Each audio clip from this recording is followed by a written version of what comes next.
Do you believe that our ancestors were more advanced than us?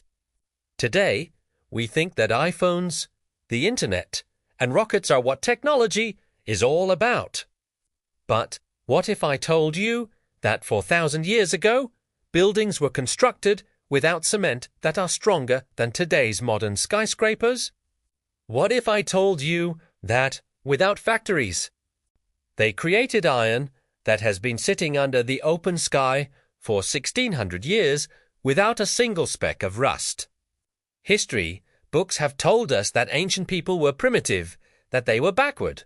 They were wrong.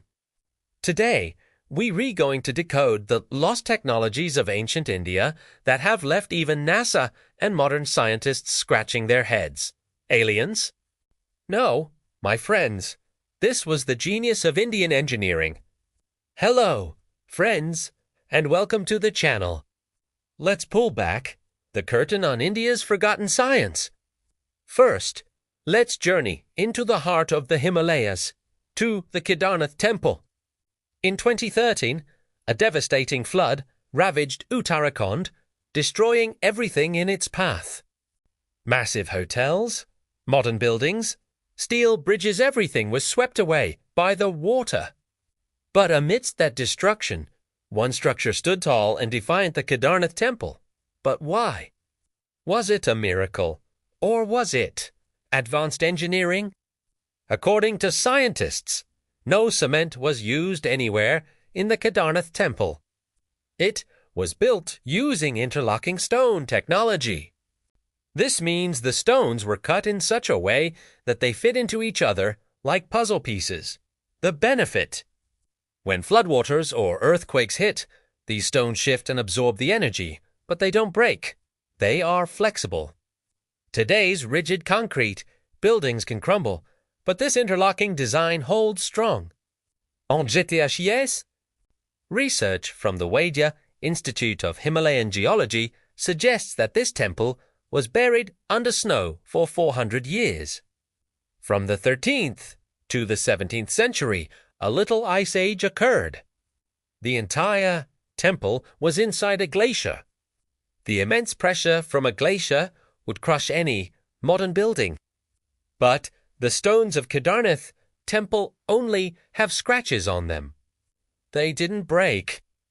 Just think about it. 1,200 years ago, without cranes, how were such massive stones transported to an altitude of 12,000 feet? And which engineer calculated that this temple would survive glaciers and floods? This is a technology we have forgotten today. Now, let's travel to Delhi, to the Qutb Minor Complex. Standing there is an iron pillar, the Iron Pillar of Delhi. It looks simple, right? But this pillar is one of science's greatest mysteries. The iron we have at home starts to rust within a week of being left in the rain. This pillar has been standing in Delhi's heat, rain, and pollution for 1,600 years, since the Gupta Empire. And it has zero rust. It's 99% rust-free. Metallurgists from around the world were baffled.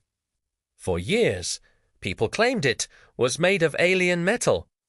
But in 2002, Professor R. Balasubramaniam from IIT Kanpur uncovered the truth. He discovered that ancient Indian blacksmiths knew the magic of phosphorus. Today, when we make steel, we use limestone, which removes phosphorus. But our ancestors intentionally kept phosphorus in the iron. This created a thin, protective layer on the pillar's surface called misawite. It's a protective shield that prevents oxygen from reacting with the metal. In other words, ancient Indians had created a self-healing metal that is far superior to even modern coatings. It makes you wonder, did they possess a knowledge of chemistry that we only began to understand in the 20th century? And if you think nanotechnology is a modern invention, you're mistaken. The world-famous Damascus swords, which were said to be so sharp they could slice a silk scarf falling through the air, where were those swords made? In Syria? No, they were forged from wood steel, made in India. This steel was exported from Tamil Nadu and South India to the entire world.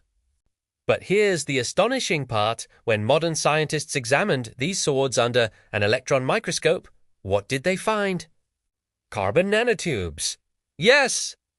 Nanotubes that make steel super strong and incredibly flexible. Without microscopes, without modern labs, how did our ancestors manipulate steel at the atomic level? This formula was so secret that the knowledge was lost in the 18th century. The British tried to replicate it, but they failed. Today, we can only see that legendary Indian steel in museums. Friends, whether it's the engineering of Kedarnath, the chemistry of the iron pillar, or the metallurgy of Wootz steel, this is all proof that ancient India wasn't just a land of sages and snakes. It was a land of innovators, scientists, and engineers. The only difference is that their technology was in harmony with nature, while ours is often at odds with it. Perhaps that's why the temples they built can last for 1,000 years, while our buildings often expire in 50. We need to not just read our history, but to understand it. Because the real treasure wasn't in gold or silver, but in the knowledge that we have now forgotten. If you also believe that we should be proud of India's history, then definitely write Jai Hind in the comments section. And tell me, which of these technologies did you find the most shocking? Let me know in the comments. I'll see you in the next video with some more mind-blowing mysteries. Until then, está curieux?